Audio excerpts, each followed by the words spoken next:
नमस्कार दोस्तों, स्वागत है आपका हमारे चैनल कुंडली टीवी पर। दोस्तों, हिंदू धर्म में अमावस्या तिथि को बेहद ही खास और पवित्र माना जाता है। हर मास में एक बार अमावस्या तिथि आती है। ऐसे में अभी वैशाख का मास चल रहा है, तो इस दौरान आने वाली अमावस्या को वैशाख अमावस्या कहा जाता है।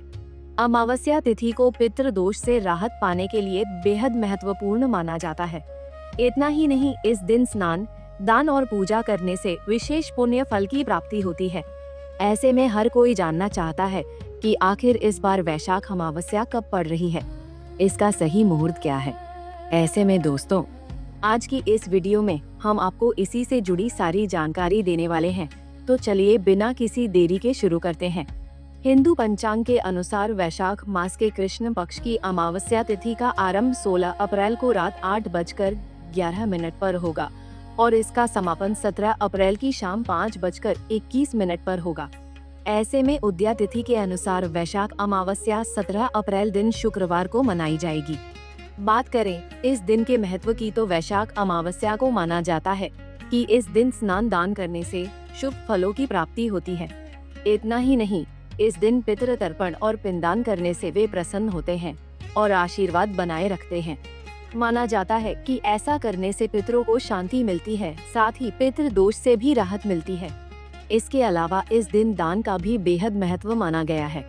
कहते हैं कि इस दिन जरूरतमंदों को दान करने से और जानवरों को खाना खिलाने से पुण्य की प्राप्ति होती है।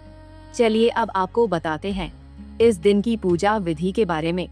अमावस्या के दिन प्रातःकाल उठकर स्नान करने के बाद श्रद्धा और शुद्ध मन से सूर्य देव को जल अर्पित करें। इस दौरान तांबे के लोटे में जल लेकर उसमें लाल पुष्प और चावल डालकर अर्घ्य दें। ऐसा करना अच्छा माना जाता है। इसके बाद पितरों की शांति के लिए जल में काले तिल मिलाकर उनका तर्पण किया जाता है। तर्पण करते समय दक्षिण दिशा की ओर मुख रखना उचित माना गया है। फिर भगवान विष्णु की पूजा करने के लिए घी का दीपक जलाकर विधि पूर्वक आराधना करें। अमावस्या के दिन दान का भी विशेष महत्व होता है।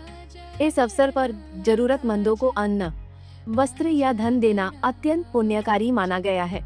मान्यता है कि तिल, अनाज या अपनी सामर्थ्य के अनुसार सोने का दान करने से पितृदोष का प्रभाव कम होता है।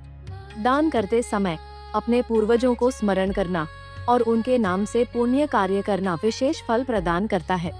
ऐसा करने से पितर प्रसन्न होते हैं और परिवार पर उनका आशीर्वाद बना रहता है, जिससे घर में सुख, शांति और समृद्धि बनी रहती है। आप इस दिन पूजा के बाद जरूरतमंदों या ब्राह्मणों को सत्तू, घड़ा, छाता, जूते, चप्पल, अन्न या मौसमी फलों का दान करें। कुंडली टीवी डेस्क से प्रांजलि की रिपोर्ट।